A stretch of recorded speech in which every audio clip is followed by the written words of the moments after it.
Moms are amazing at tracking down hard-to-find items. Library books, socks, you name it. But sometimes help is welcomed. Care.com makes it easy to find babysitters near you. Sitters with the experience and skills your family needs, like after-school pickup and homework help. You just post a job for qualified sitters to apply. And since all Care.com caregivers are background checked, you can feel confident about interviewing and hiring. To get the child care help you need, sign up now at Care.com. This podcast of the Gamecock Central Takeover Hour presented by Firehouse Subs is sponsored by AAA Heating and Air. The premier HVAC company in the Midlands is growing. Are you a top HVAC technician? AAA Heating and Air is looking for dedicated applicants to fill their fast-growing service department with top-notch HVAC technicians. If you're the best, then they want you. If you're ready to stop working and start a career, you can earn up to $100,000 plus a year at AAA Heating and Air. Quality candidates will have at least 2 years experience and a good driving record. Benefits include top industry salaries, commission on service and unit sales, set call limits, company-provided take-home vehicle and gas card, company-provided cell phone and tablet, health, dental, and vision benefits, 401k retirement plan with company match, and scaled PTO based on length of service. Contact Roy and Dana Finley at 803-677-1500 or check out their job postings on Facebook or ZipRecruiter. AAA Air when you need us. AAA Heating and Air. For Beverly, winning the fight against vision loss means focusing on what's closest to her. The Foundation Fighting Blindness is committed to funding research to end blinding retinal diseases. The Foundation Fighting Blindness. Together, we're winning. Learn more at fightingblindness.org. WNKT-FM, Eastover, Columbia. What's up, y'all? This Gamecocks wide receiver Juice Wells. You're listening to 107.5 The Game, the home of the Gamecocks. A Cumulus media station. It's the Gamecock Central Takeover Hour, presented by Firehouse Subs, founded by firemen, with Chris Clark. The 2007 South Carolina class was, at that time, 6th in the country and 4th in the SEC, which is amazing. Wes Mitchell. You know, I think if you're South Carolina, you're aiming to at least be at 50%. Then in theory, you're adding talent, you're getting better, you're putting yourself in a position to compete. And Tyler Head. It's been a great week for South Carolina. On the recruiting front, still certainly plenty to talk about. On the home of the Gamecocks, 107.5 The Game. And welcome in. It is the Gamecock Central Takeover Hour presented by Firehouse Subs. Here on 107.5 Game, Tyler, West, Chris, and Colin, all broadcasting live at the Charwood Golf Club in West Columbia. Today is the 107.5 The Game Summer Golf Class because we're getting you set for football season. Guys have been on the course for a little over an hour and a half now. Hopefully everybody is playing well. We're broadcasting from the front porch overlooking the putting green that Preston Thorne actually did pretty decently on this morning, according to him. I believe they only had to give up 2 or 3 pair of tickets to that Jacksonville State game, so that practicing in the studio that you guys were skeptical of actually turned out pretty well. Yeah, it went well for Preston. I went over there. Now, he made me go against him. I had to use the left-handed club. So I was curious. I was like, wait, is Chris left-handed too? I'm but not. I could see how that would be difficult. You did get evidence that it was difficult. The first one I put almost into the road, almost in that person's yard with the lefty putter. But I was getting some tips out here driving it, so doing okay on the driver. Well, more practice later. Absolutely. So obviously a fun day out here. It's not too hot yet. Hopefully it doesn't start boiling us in this next hour as we are sitting on the front porch out here. But nice, beautiful morning, and obviously a lot of fun out here at Charwood Golf Club in West Columbia. So we focused a lot on what Dow Loggins had to say yesterday in terms of Spencer Rattler and everything else going on with the offense. We didn't get a chance to really dive into anything that Coach White or Coach Limbo had to say, and I'd be remiss if we left out any Coach Limbo audio on the Gamecock Central Takeover Hour presented by Firehouse Subs. But he spoke about a number of things, one of them being figuring out the roles for guys on special teams this season. Here's what Coach Limbo had to say. So there are certain things that I call non-negotiables, okay? So like when Jen and I got engaged and we were getting ready to get married, I said, listen, I'm never driving a minivan. That is a non-negotiable. I will ride a bike, I will walk, I will take the bus, but I am not driving a minivan. I don't care how many kids we have. So to me, you know, kick returners, those are non-negotiables, right? So those 2 guys, Juju, we're developing some other guys. Certainly Juju has made plays in games for us at that position before, and I have a lot of confidence in him. The team has a lot of confidence in him. So we've got 3 or 4. Marion Brown has had a good preseason catching kicks. And then we've got some younger guys that can really, really go that, they're just raw right now. And certain things we do back there are new to them. They're learning an appreciation that this is not, roll a ball out in the gym and go play. So they're going to need some time, but there's some dynamic young guys there that I'm excited about bringing along here over the course of the season as well. So a lot to unpack there. For one, as always, never disrespect minivans. Nothing wrong with the minivan. I drive one. It's great. Very roomy. I drove one here too. Very fuel efficient, so I can't complain. Wes not too fond of that. Wes, my friend, you might get to a point in life unexpectedly where you find yourself driving a minivan. Now, that's why I'm not. That's why I'm not making comments right now. Have you had the minivan conversation with your wife at any point? It sounds about like the limbo, Gen limbo, non-negotiable. Yeah, pretty close. Okay, so that's fine. You never know. It might sneak up on you. Never know. Just saying, it's a good smooth ride. The thing that so there was a lot to unpack there. Yes, a lot to unpack there, but I thought he made a great point. Like, so Vakari Swain, Jalen Kilgore, some of these newer guys, Elijah Caldwell, that have been getting looks as returners. I think you got to look at the experience factor here. Limbo said, hey, you're not just rolling the ball out, go play. It's not, high school football games are important, right? But it's a little different than playing in a high school football game that, from a technique standpoint, especially if you play for Pete Limbo, you're going to be expected to be really, really good there, in addition to just having natural, return ability. And they're going to obviously teach the techniques, very different techniques between returning a punt versus returning a kick. They're really going to hone in on those things. And so I think that's why you look at, Xavier Leggett, he's a kick returner. He's back. He's done it before. You've got some other guys who have experience doing it. And you have some guys in the punt return game as well. That one seems a little bit more unsettled, but you have some guys that have done it at the college level, even here at South Carolina. Like Eddie Lewis has not done it here, but he's done it in college. Marion Brown's done it here and in college. So as much as I love the idea of seeing Vakari Swain return a punt. I don't think we're going to see it in week 1. I would love to see it. I would love to see it. We'll see it one day. Probably. We might see it week 2. Maybe. Is returnability one word, Chris, or that's like return ability? Yeah, but returnability could be one word too. Returnability is a word for that guy has kick in the air, and you're like that one has high returnability. No, you would say that kick is returnable. But but when we talk about a specific player, he has return pause ability. 2 words. That's right. Yeah, but I feel like you should make it a word because it we can add it. It was smooth. I feel like a new word official every single day Gamecock on Central here. lexicon. This guy's got good returnability. There you go. I think it's a thing. Surely a scout somewhere has said that. But you know what? Listening to Limbo, he actually, as nice of a guy as he is, he does shoot straight. We talked about this. He will tell you if there's an area he is not happy with and feels like there needs to be some more progress at. Well, I kind of took the punt return list as, yes, the competition is ongoing, but that he felt good really about all those guys. He brought up, so this was preseason media day. I said, hey, I'm assuming Marion Brown and Eddie Lewis are kind of your 2 punt returners, kind of your 2 guys. And he was like, well, yeah. He was like, but Jalen Kilgore has really impressed me. And That's juicy. So he kind of brought that up out of nowhere, which kind of caught my attention. But you got 2 guys in Kilgore and Vakari Swain who I think are probably the 2 guys fast forward to next year that are fighting out for that punt return job.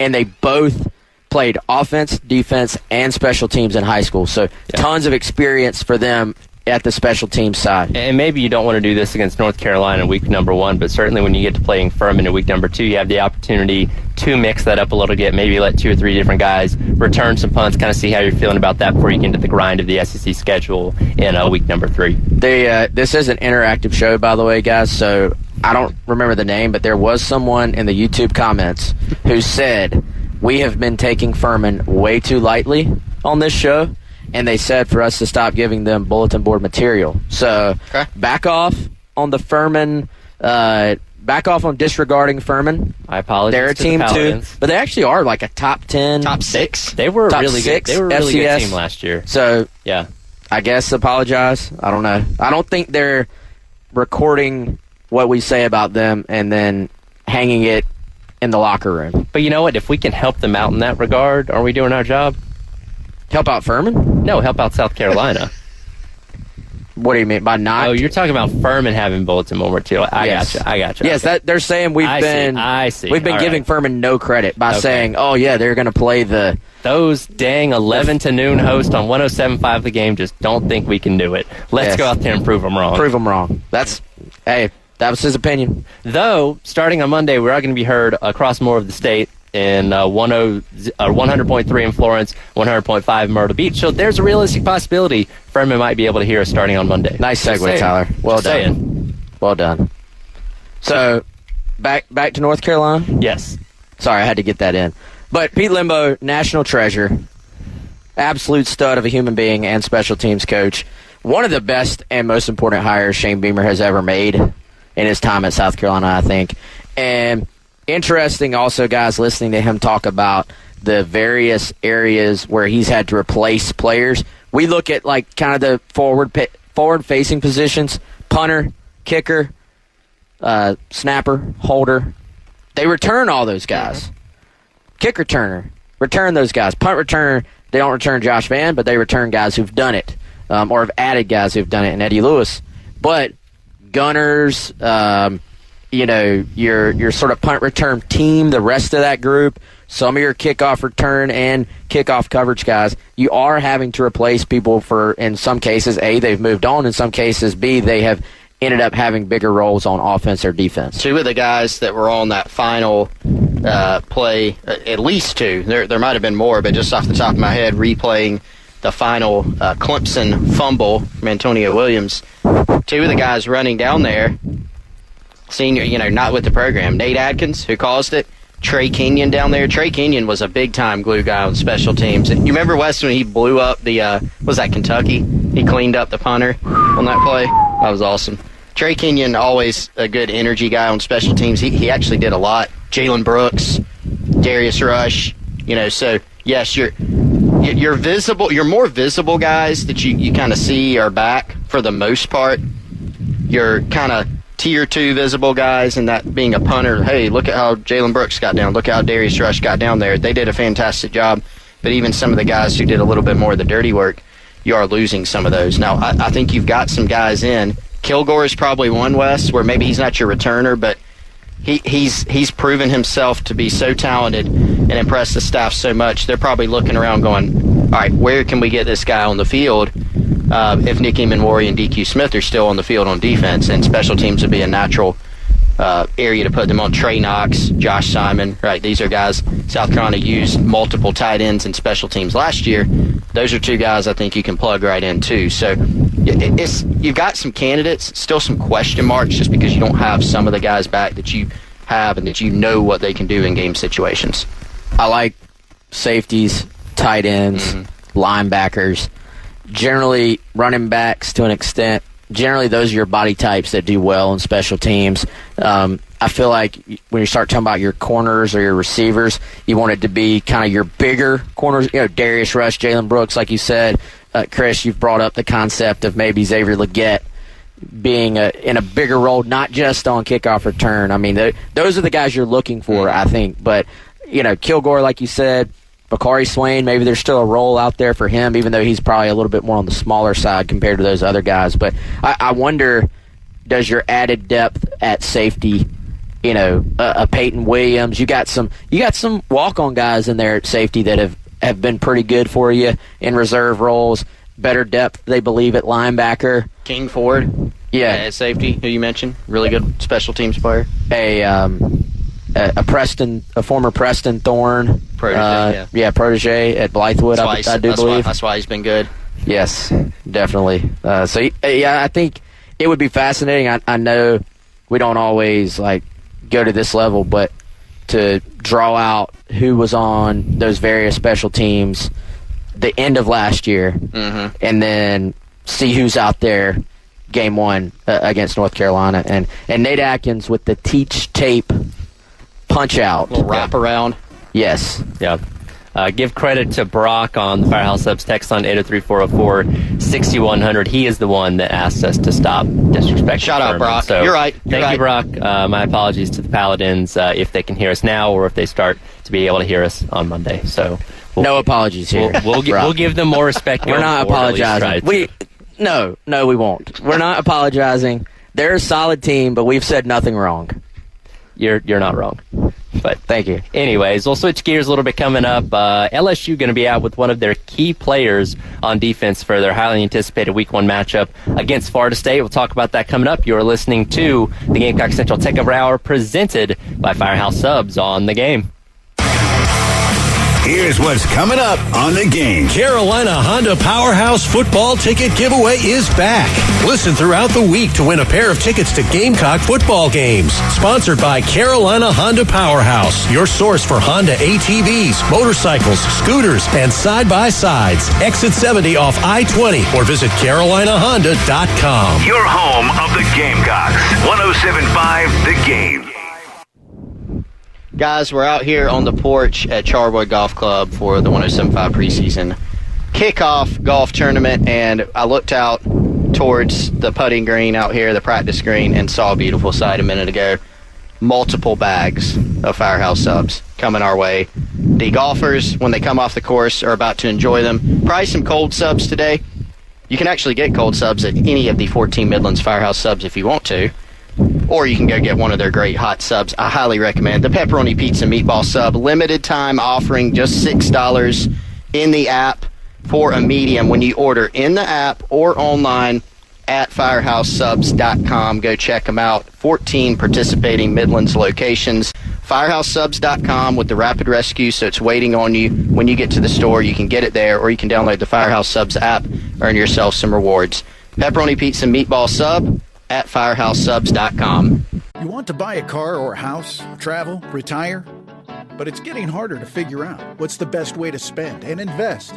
Afford Anything is a podcast that teaches you how to be smart with your money. Take the amount of money that you would make on that car payment, make that payment to yourself. That way, if you have to make a major repair, it can come out of that. And when you do go to buy your next car, who knows, maybe all 5 years worth of car payments have accumulated over that time. Afford Anything, wherever you listen. It's the Gamecock Central Takeover Hour. Presented by Firehouse Subs. Founded by firemen with Chris Clark, Wes Mitchell, and Tyler Head. On your home of the Gamecocks. 107.5 The Game. Welcome back in. Gamecock Central Takeover Hour. Tyler, West, Chris, and Colin, Charwood Golf Club, West Columbia. It's the 107.5 The Game Summer Golf Classic, getting you set for football season. 8 days away from the Gamecocks. I know West doesn't like this, but we are a little over 24 hours away from some college football taking place. No, it's not your cup of tea. That's okay.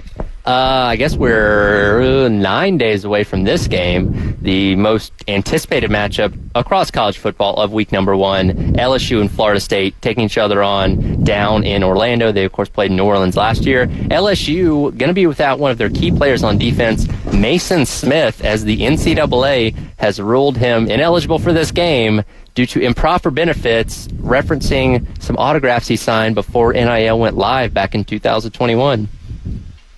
It's a joke. Yeah, like, it is.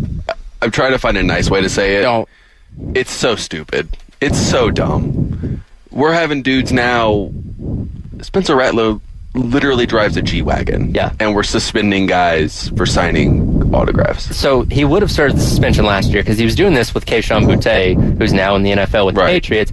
He apparently served a suspension last year. I don't remember anything being said about that, but he apparently served a suspension for one of their games a season ago. And apparently Mason Smith would have been done the same thing, but he was injured, tore his ACL against Florida State, actually, missed the entire season. So now he's not going to get to play in this game. He'll be back in week number 2, play the rest of the season. But like I said this earlier, I feel like the NCAA is just grasping at whatever straws they can for whatever little bit of power they still have, which isn't much.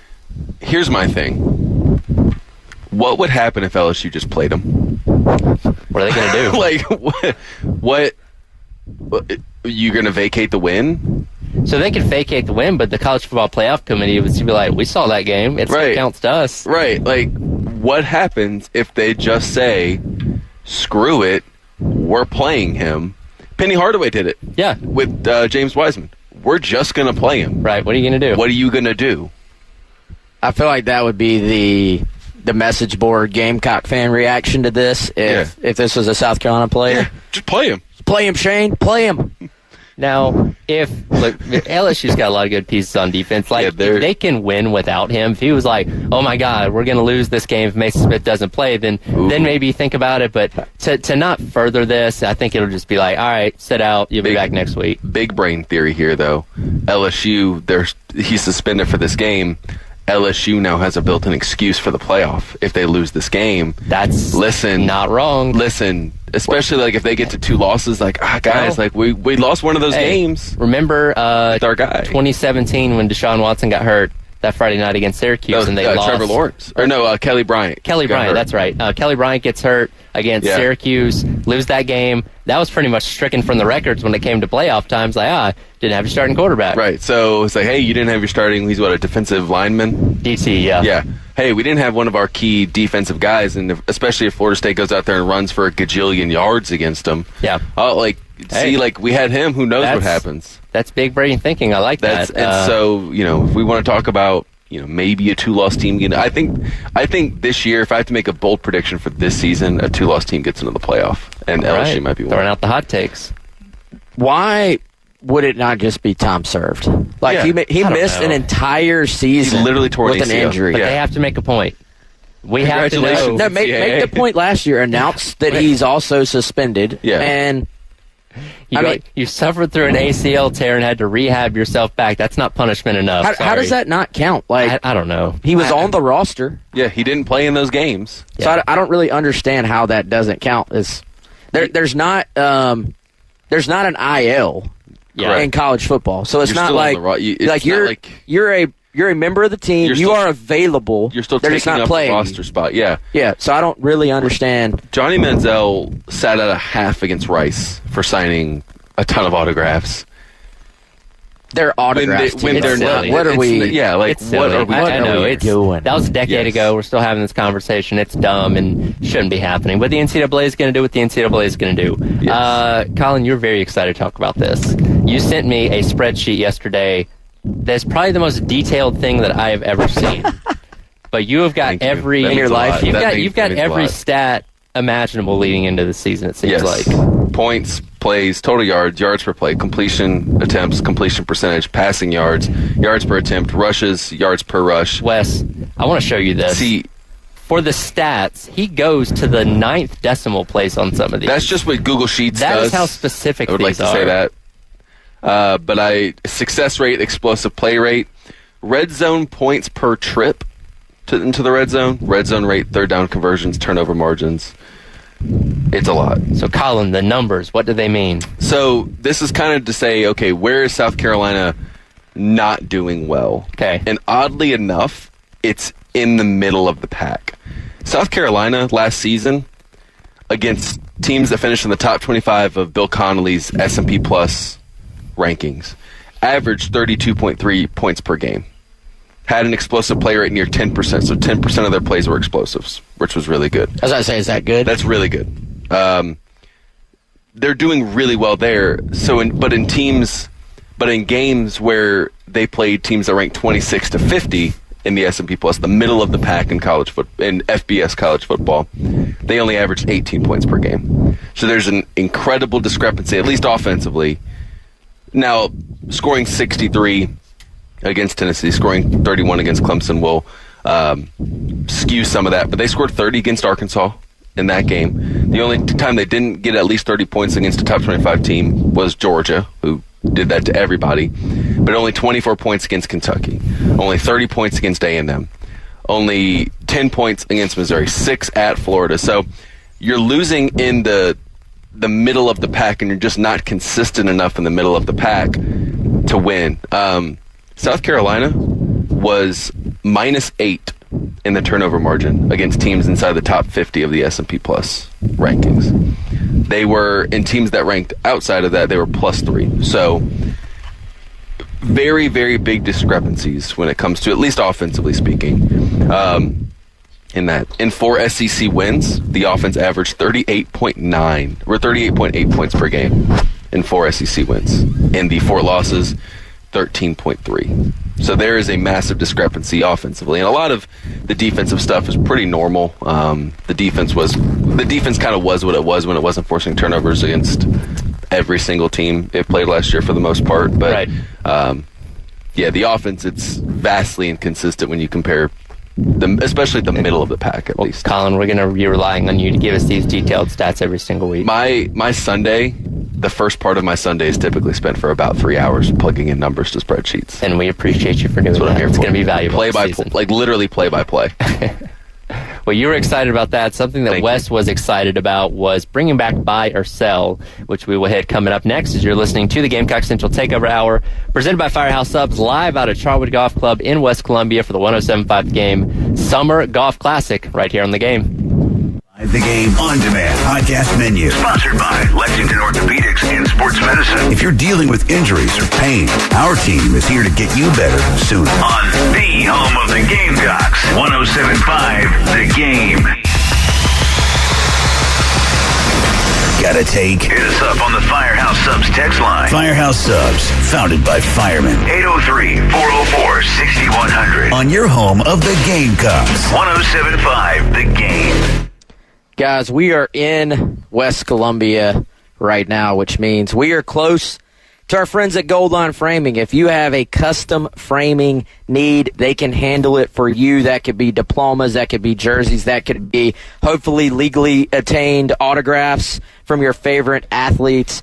511 12th Street, West Columbia, South Carolina. That's 29169. Give them a call, 803-739-1337. My friend Kendall Walsh and her team over at Gold Line Framing will take care of you. If you got questions, give them a call, 803-739-1337. They also have an email address, goldlineframingsc@gmail.com. Guess what? They are also open on Saturday. So if you are in town for the game, you want to roll over there and set up a custom framing job, maybe pick it up next week, they can do that for you as well. Again, 803-739-1337. That is Gold Line Framing at 511 12th Street, West Columbia. You're talking about. Sponsored by Love Chevrolet. 107.5 The Game. Again, it is the Gamecock Central Takeover Hour, presented by Firehouse Subs here on 107.5 The Game. We're broadcasting live from Charwood Golf Club in West Columbia for the 107.5 The Game Summer Golf Classic. As football season is right around the corner, practically on the doorstep of it, I want to remind you about the Carolina Honda Powerhouse football ticket giveaway that's back again this season. Listen throughout every week for your chance to win a pair of tickets to Gamecock football home games, all sponsored by Carolina Honda Powerhouse, your source for Honda ATVs, motorcycles, scooters, and side-by-sides. Give them a visit off of Exit 70 on I-20 or visit carolinahonda.com. And with football season just 8 days away for the Gamecocks, we're bringing back Buy and Sell. I think we need a sounder to play here, so we're gonna work on that. Everybody's clapping, everybody's excited. You should have told me this beforehand. I could have made one. I just thought of it, Tyler. All right, as always, presented by my friend Kendall Walsh and the Dwell Columbia team at Better Homes and Gardens Real Estate Medley. We'll tell you more about them shortly. Guys, are you ready for Buy or Sell? I'm ready. Buy or Sell, week 0. I said it. Okay, so as y'all know, if you're new, you don't know this, but if you've been listening, you do. Every week it will be about, like next week it'll be about South Carolina, North Carolina. So this week we're going big picture, season-wide, Buy or Sell. Starting off with the offense. So guys, Juice Wells, as not even an actual official starter last year, he started fewer games than he came off the bench, believe it or not. Tyler's looking at me like I'm crazy. It's true. No, I'm just processing what you're telling me. He caught 68 passes last year. The all-time season record for South Carolina for receptions in a season is by Chris Clark. Do you know, without looking? Receptions in a season? Reception in a season. Oh. This is like Alshon Jeffrey, 88. You made me off before I could make a guess. Number 2, 88, yep. Kenny McKinley was 77. So, 88's a huge number. Mm-hmm.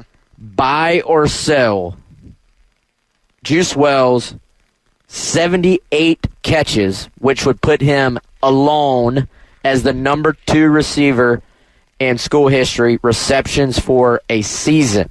Okay. Buy or sell Chris Clark. Sell. And show your work. Meaning, you want me Tell to me come why. up with the number? Or No. okay. Just tell me why. Well, I mean, you look at these numbers. So, 77 by the late, great Kenny McKinley. I mean, look at some of these guys, right? And Juice Wells deserves to be in company with all these guys. But, like, you think about some of these seasons, like Brian Edwards, the 2019 season, the year he had. Like, these were some pretty dominant wide receiver seasons. I think South Carolina's going to have a little bit more help for Juice Wells this year with the Marion Brown, Xavier Legette, the tight ends, right? I think there'll be more opportunities as well for Juice Wells, but I think a little bit too much spreading of the wealth. I think he's going to be the leading receiver by a good margin. I just can't go that high. That's my reasoning. I'll buy it. I think 10 more catches as the number 1 guy for sure this season. Again, assuming he stays healthy throughout the entire season. I don't think that's too far of a reach. I think the key is how close to 100% is he for game 1 for point. me. Because if then let's throw some more shade at Furman. You got do you ease him in against Furman or even not play him against Furman? Getting ready for a big Georgia game after that. Colin Taylor, where you at on this, man? So, and why? I am going to buy that he is going to catch 78.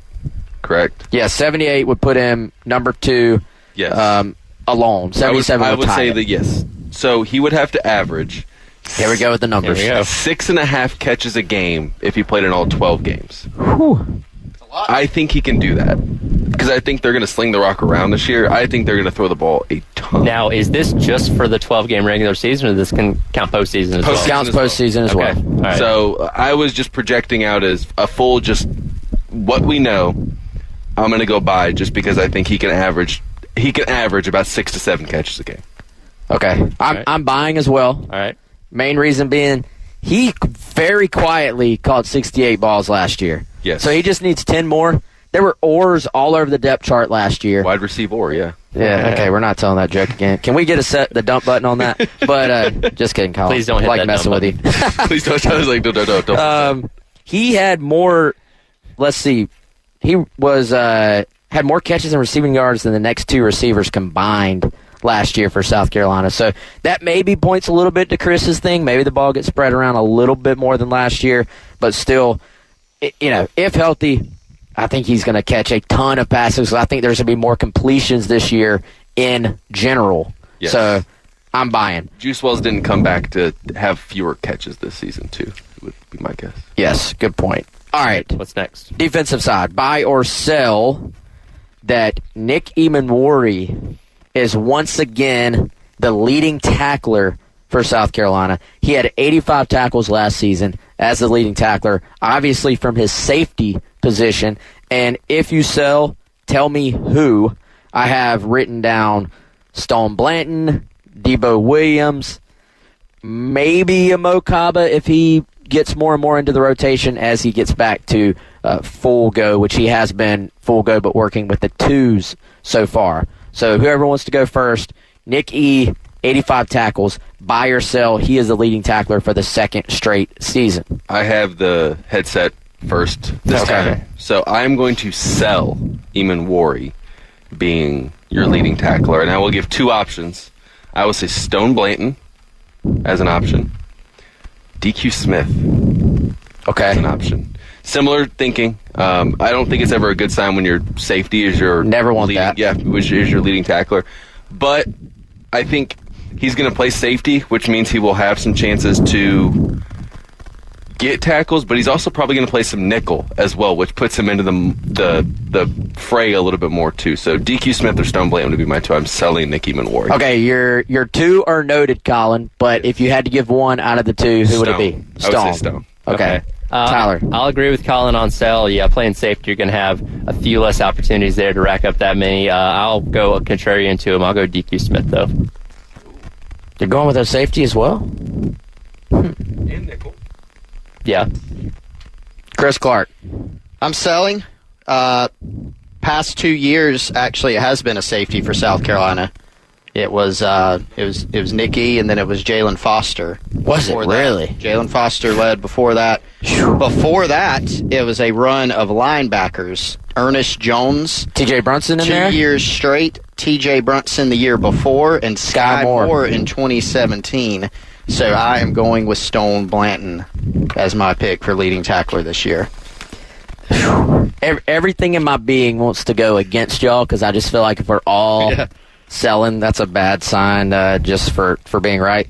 I will say this. If you're Carolina, you certainly hope that one of these linebackers is going to take over that role because it's just, like y'all said, it is a bad sign. How many plays did we watch Nicky just clean up last year? Yeah. And now some guys are so good at getting to the football, and I think Nick is in this category, they kind of transcend the norms of what you would see from a defense. So I'm not putting it past Nick to do it.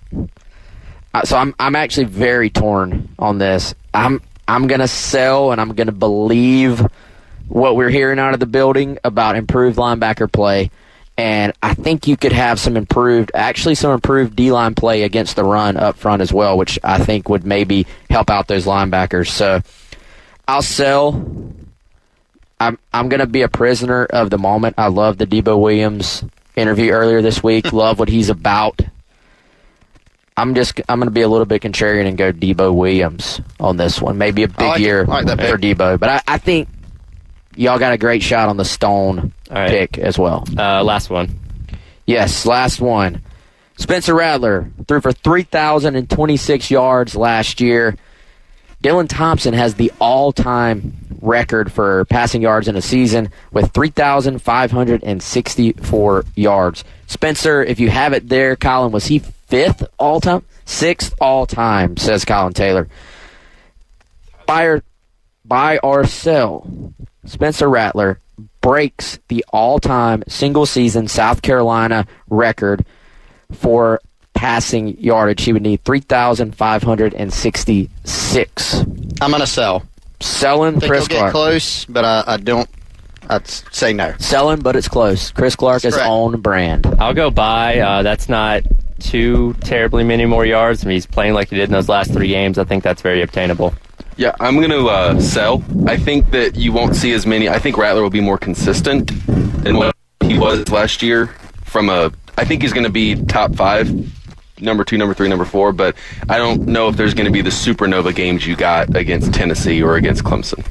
I'm buying because everything we hear out of camp is that he has been on point, locked in, and I think they're going to be forced to throw the ball around a lot. The running game, I still have some questions about them being able to do that a ton.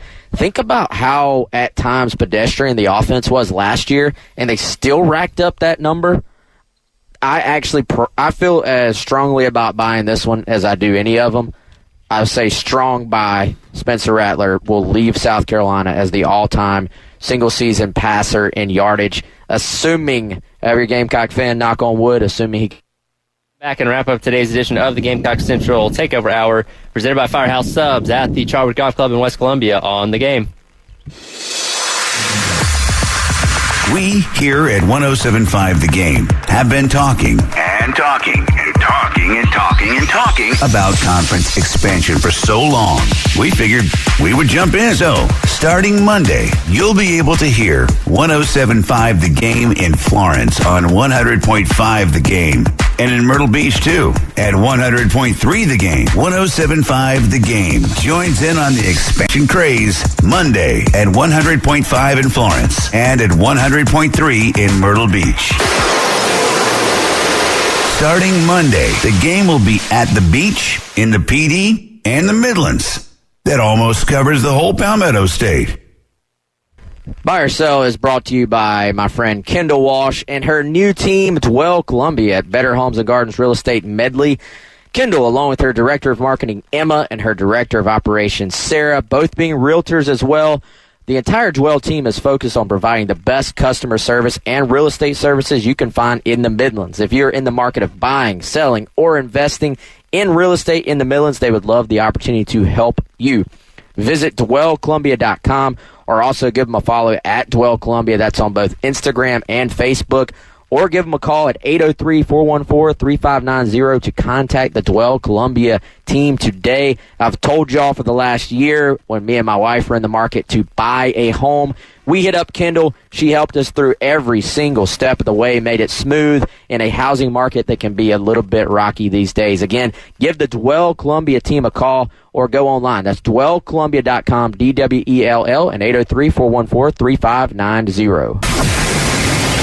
Gamecock Central Takeover Hour. Presented by Firehouse Subs. Founded by firemen with Chris Clark, Wes Mitchell, and Tyler Head. On your home of the Gamecocks. 107.5 The Game. Welcome back in. It is the Gamecock Central Takeover Hour. Presented by Firehouse Subs. Tyler, Wes, Chris, Colin just bounced out of here. Live at the Charwood Golf Club in West Columbia. It's the 107.5 The Game Summer Golf Classic approaching lunchtime, so everybody should be through a couple of holes right now. We'll get you out to Terry broadcasting from hole 3 out with Love Chevrolet coming up at the top of the hour, while Jay is enjoying the nice, cool, air-conditioned studios back at 107.5 The Game, because Jay does not like to sweat. How does he swing that?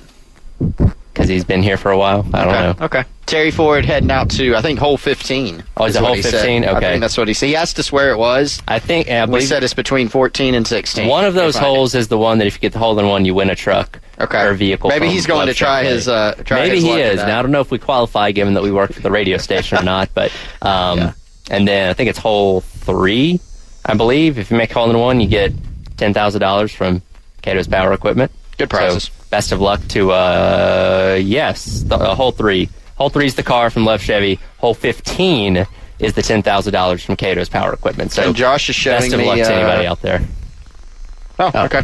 Never mind. What do we got? We do not have anything. Nothing at all? Yeah. Okay, I can't see it's Josh false alarm. Me, so sorry about that.